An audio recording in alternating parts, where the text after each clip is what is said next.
Trong một phòng gym bất kỳ, có hai hình ảnh quen thuộc lặp đi lặp lại mỗi ngày. Một người vừa hoàn thành hiệp bench press, đặt thanh tạ xuống, thở gấp. Chưa đầy 30 giây sau, anh ta đã nắm lại thanh đòn cho hiệp tiếp theo. Nhịp tim còn cao, hơi thở chưa kịp ổn định, cơ bắp căng cứng, nóng rực, mồ hôi chảy nhiều hơn. Cảm giác rất đã. Ở góc khác của phòng tập, một người khác cũng vừa kết thúc hiệp. Nhưng thay vì lao ngay vào hiệp tiếp theo, anh ta ngồi yên. 1 phút trôi qua, rồi 2 phút, có khi gần 3 phút. Anh ta đứng dậy, chỉnh lại thanh tạ, hít một hơi sâu và tiếp tục. Nếu nhìn từ bên ngoài, rất nhiều người sẽ có chung một suy nghĩ. Người thứ nhất đang tập chất hơn, người thứ hai trông như đang nghỉ ngơi quá nhiều. Và câu hỏi tưởng như rất đơn giản bắt đầu xuất hiện. Nghỉ giữa hiệp 30 giây hay 3 phút, cái nào mới thực sự giúp tăng cơ tối đa? Trong nhiều năm, câu trả lời dường như đã quá rõ ràng. Nghỉ càng ngắn, buổi tập càng căng thì càng hiệu quả, càng mệt thì càng ăn cơ. Nhưng khoa học không vận hành dựa trên cảm giác, và cơ bắp cũng vậy. Niềm tin rằng nghỉ ngắn giúp tăng cơ tốt hơn không phải tự nhiên mà xuất hiện, nó được xây dựng từ trải nghiệm rất thật. Khi nghỉ chỉ 30 giây giữa các hiệp, cơ thể gần như không có thời gian hồi phục, nhịp tim vẫn cao, hơi thở gấp, axit lactic tích tụ, cơ bắp căng, cứng và nóng rát. Toàn bộ trải nghiệm đó gửi một tín hiệu rất mạnh lên não bộ. Mình đang tập rất nặng. Vấn đề là trong tập luyện cũng như trong cuộc sống, cảm giác mệt thường bị nhầm lẫn với hiệu quả. Một người làm việc đến kiệt sức 12 tiếng mỗi ngày không nhất thiết làm việc hiệu quả hơn người làm việc 6 tiếng tập trung. Nhưng vì mệt hơn, họ tin rằng mình đã cố gắng hơn. Trong phòng gym, logic này lặp lại y hệt. Nghỉ ngắn tạo ra cường độ cảm nhận rất cao. Và cường độ cảm nhận đó dễ bị hiểu nhầm thành kích thích tăng trưởng. Nhưng cơ bắp không phản ứng với cảm giác. Cơ bắp phản ứng với tín hiệu sinh lý. Muốn hiểu thời gian nghỉ giữa hiệp nên dài hay ngắn, cần quay lại câu hỏi nền tảng hơn. Cơ bắp phát triển dựa trên những cơ chế nào? Trong sinh lý học tập luyện, có 3 cơ chế chính liên quan đến tăng cơ. 1. Mechanical tension, lực căng cơ học. 2. Metabolic stress, áp lực chuyển hóa. 3. Muscle damage, tổn thương cơ. Trong 3 yếu tố này, các tổng quan khoa học hiện đại đều đồng thuận ở một điểm quan trọng. Lực căng cơ học là yếu tố quyết định nhất. Lực căng cơ học là mức lực mà sợi cơ phải tạo ra khi chịu tải. Khi một cơ phải co lại mạnh mẽ dưới tải đủ lớn, trong thời gian đủ dài, nó kích hoạt hàng loạt tín hiệu nội bào liên quan đến tăng trưởng. Metabolic stress, cảm giác pump, căng, nóng, có vai trò nhất định nhưng chủ yếu là yếu tố hỗ trợ. Nó có thể khuếch đại tín hiệu tăng trưởng nhưng không thể thay thế lực căng cơ học. Muscle damage, trái lại, không phải mục tiêu. Nó chỉ là hệ quả có thể xảy ra, không phải điều cần theo đuổi. Và đây là điểm mấu chốt của toàn bộ câu chuyện. Thời gian nghỉ giữa hiệp ảnh hưởng trực tiếp đến khả năng tạo ra lực căng cơ học ở các hiệp sau.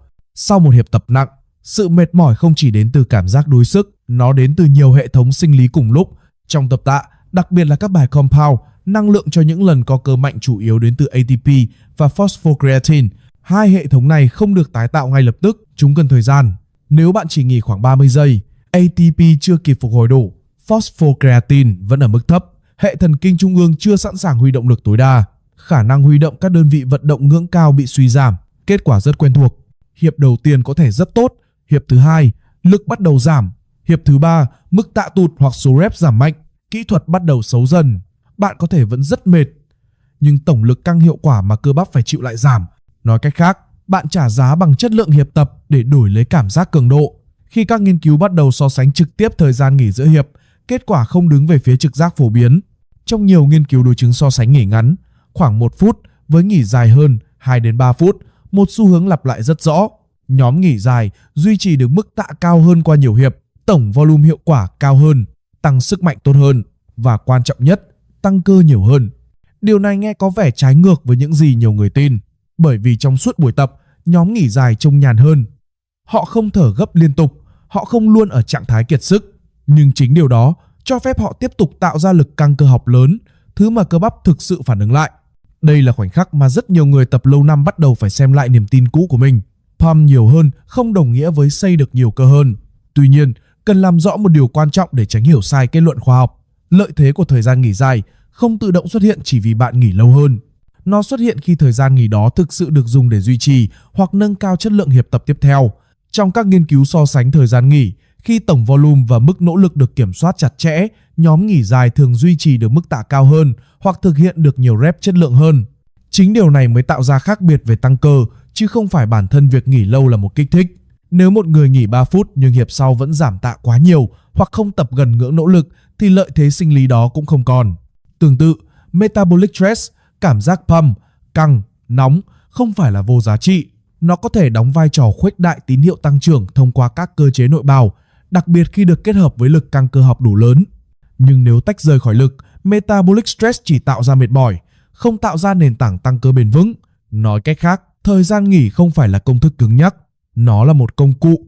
Và công cụ đó chỉ có ý nghĩa khi nó giúp bạn lặp lại nhiều hiệp chất lượng hơn, chứ không phải khi nó chỉ làm bạn cảm thấy mệt hơn hoặc đỡ mệt hơn. Nếu câu chuyện dừng lại ở đây, kết luận sẽ rất đơn giản. Cứ nghỉ dài là tốt, nhưng sinh lý học không vận hành theo kiểu trắng, đen như vậy. Nghỉ ngắn không sai, vấn đề nằm ở bối cảnh. Với các bài isolation nhỏ, nơi yêu cầu về lực tuyệt đối thấp hơn và hệ thần kinh không bị tải nặng, nghỉ ngắn hơn vẫn có thể chấp nhận được.